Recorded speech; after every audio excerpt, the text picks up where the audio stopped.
G'day, Aaron here again. Rustic Traders, Brisbane, Australia, 2025, still summer. Here to show off another bike. Now, this is a HOFFY. I've shown off a few HOFFYs. I'll probably show off more in the future.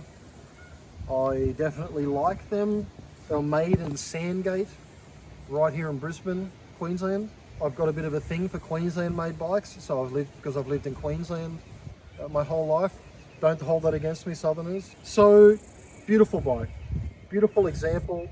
Now this one was actually on display in the late Terry Kay's Bicycle Museum in Gympie. That's his old tag there. A little bit of information about it. Circa 1940, so yeah, 1940s, and just in beautiful survived condition. Terry at some point has put a clear coat over it just to protect it, but you can see just beautiful line work, pinstriping, flourishing. Those little fancy swirly bits of pinstriping is called flourishing. On the forks, pinstriping and flourishing, even matching paint job and pinstripes on the mud guards. Even the rims are painted to match. So it's a 28-inch bike, 28 by 1 3/8 tires. Some of the modern day tires, you'll see 28 written on them. The 700C tires, not the same. They don't fit, because this is an Imperial 28 by 1 3/8. But this bike's totally rideable. We'll probably even do some footage of me riding it. One thing that it still has survived is the old skirt guard. It's rather delicate.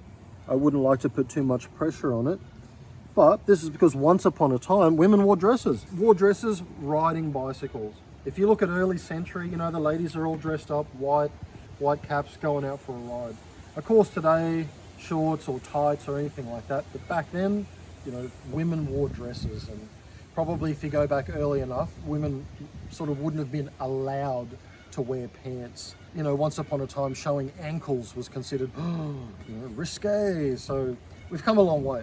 But that was, so when a lady's riding along and her skirt's flapping in the breeze, doesn't get caught in the wheel and then get dragged through, which would cause everything to come to a stop.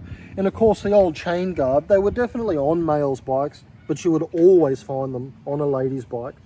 So the skirt didn't get caught in the chain as well. It's got signs of being earlier ones. You know, the Westwood rims, as we've probably spoken about before, they had no brake wall, kind of from an era before cantilever brakes or caliper brakes. The crank has the removable chainring. It's a Williams crank, so they were good English cranks, and it has a removable chainring. So that is a sign of it being sort of in the 40s and potentially early 40s. Later on, they did away with that just for the ease and making manufacturing faster. This one also has the little oiler. There's lots of them do from that era. So you could just oil straight into the bottom bracket. And even actually the hubs on this one, as we can see here, you could oil straight into the hub. You didn't have to take it apart and take bearings. Good idea. But again, all that was done away with later on for the ease of manufacturing, speed of manufacturing, and making it cheaper for manufacturing. So beautiful bike, beautiful survived condition. I'll cherish this one for a long time. Reflector light on the back. Plastic, I would imagine that's probably a later edition. The earlier ones, it was glass in there. Some of them, they even called them crystal reflectors, because it was glass in there. Beautiful bike. The seat wouldn't be original. Would have had a leather seat back in its day, but someone's put that on for comfort, because at Terry Kay's museum, you could ask to take a bike for a ride, and all of them, you just pump up the tires and you could take them for a ride if you ever had the pleasure of visiting his museum, which is all gone now. Hence some of the bikes being out there on the market like this one. So thanks for watching. We'll do a bit of footage of me riding around on the bike just to show that off, show it's rideable. And yeah, stay tuned for more videos.